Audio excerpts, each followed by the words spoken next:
Gertrude, le prof de yoga, toi et enseignante de Qigong, comment tu vois les différences? Généralement, le yoga, on utilise le corps pour réaligner le corps. Donc, ce sont des exercices physiques. Tandis que le Qigong va travailler plus, aussi bien physique, mais beaucoup plus sur l'énergétique. Beaucoup de visualisations qui vont travailler sur l'énergie, et cette énergie va influer et changer le physique, dans le physique. Donc, tu ressens tout à l'heure quand on a fait avec l'énergie des mains, on a fait circuler l'énergie tout autour du visage et de la tête. Donc, c'est beaucoup. Moi, je pense que c'est plus énergétique. Gertrude, et toi, chez toi, quand tu pratiques Qigong et quand tu pratiques yoga, parce que je sais que tu pratiques les deux, quand tu choisis, par ressenti quoi? L'automassage, c'est bien pour justement enlever les énergies qui sont usées pour faire pour débloquer. Donc, c'est comme un bon réchauffement. Le yoga va plus m'aider par exemple, j'ai souvent des douleurs dans le bas du dos, et bien, je vais utiliser, faire des torsions, des choses plus physiques pour essayer de me soulager, de soulager la douleur. Et l'énergie, et faire l'arme, faire la posture de l'arme, bien, va renforcer plus l'énergie de guérison. Donc, moi, je trouve que c'est une bonne combinaison. En fait, tout est comme complémentaire. Comme moi, mon cours de yoga, j'ai fait un cours de yoga de 6 à 7 et c'est deux choses complémentaires et complètement différentes. Il y en a un qui vient renforcer le corps, qui vient renforcer la musculature, tonifier. En même temps, on vient débloquer, mais beaucoup plus avec de la force. Et le Qigong, comme tu as dit, Gertrude, c'est énergétique. La qualité énergétique après Qigong devient extraordinaire. Et mon aura qui vibre, la légèreté. Et je trouve que ça travaille le mental aussi.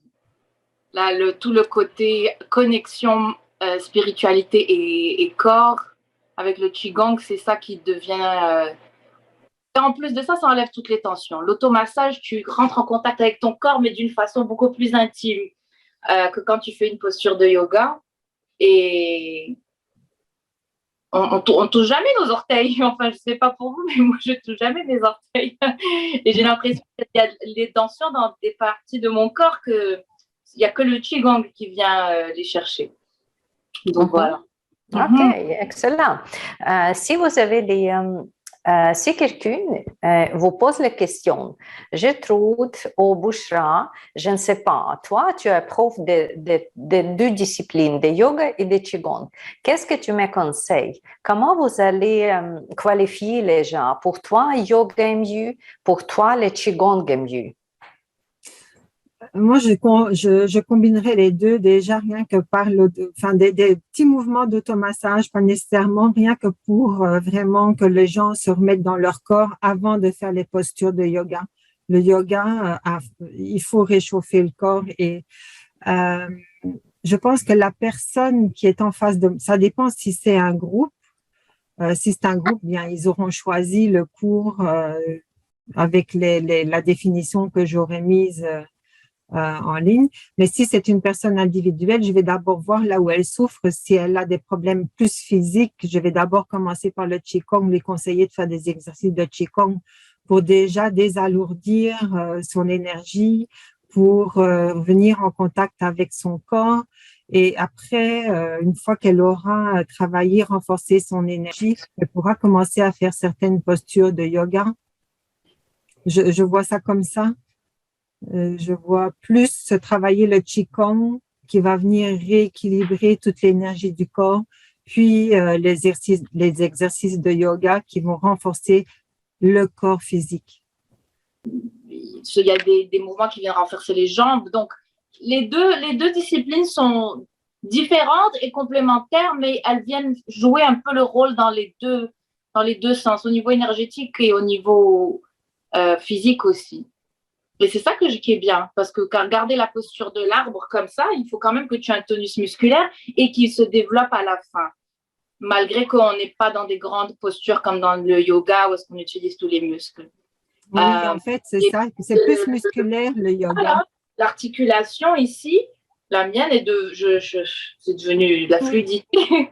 et ça change beaucoup mes articulations, mes jointures deviennent sont plus stretchées, I guess. Plus mobiles. Mobiles. Oui, ça, c'est très bien, c'est très bon. Et le polissage, là, vraiment, ça aide aussi, justement, quand on travaille trop sur l'ordinateur. Et puis, en tout cas, je trouve que c'est quelque chose qui aide beaucoup. Mais comme je disais tout à l'heure, le yoga est très bon pour renforcer les muscles. Le Qigong, ça va être plus quelque chose pour renforcer ton énergie. Et c'est complémentaire. C'est complémentaire, on a besoin des deux. On a vraiment besoin des deux. C'est pour ça que j'ai fait les deux d'ailleurs. Par exemple, les méditations du Qigong sont aussi des méditations pour renforcer son énergie vitale. L'énergie vitale est nécessaire pour utiliser ses muscles. Donc, l'énergie vitale, en faisant le Qigong, on se donne tous les moyens pour peut-être faire du yoga après. Sont vraiment, comme je vais dire, même depuis que je les connais, sont comme essentiels.